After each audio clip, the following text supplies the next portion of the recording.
We now come to step 2, how to answer an exam standard question in 10 easy steps. I'm going to convert the marks into minutes in the exam. Here you can see it's a 25 marker, entirely about preparing the consolidated statement of financial position. Now be aware that very often that will be 20 marks with 5 marks of discussion.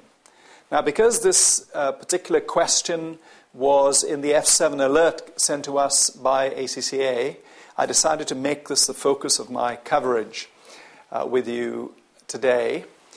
Now, it's quite possible if it's 20 marks of numbers, the other 5 marks will be on discussion.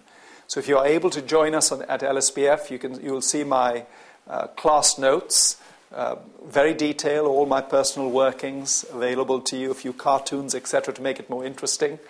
And you'll see in that quite a lot of discussion about consolidations, easily covering the 5 marks you might get.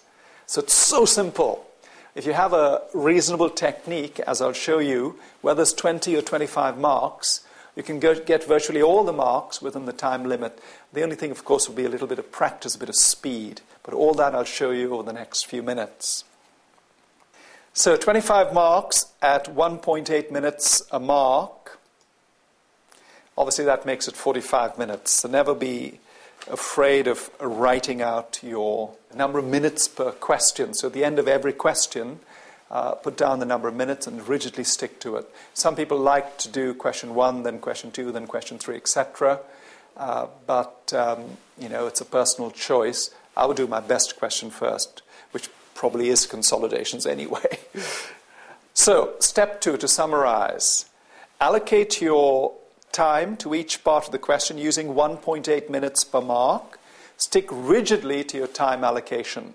Now, I was chatting to Steve Scott, the examiner, who I know quite well, and he was saying, remember to tell your students that more students fail F7 due to poor time management than any other reason. Now, you and I think it must be presentation, it must be knowledge, it must be lack of doing enough questions. I think they're all linked, I'm sure, to time management, because the more questions you do, the better you'll become at it.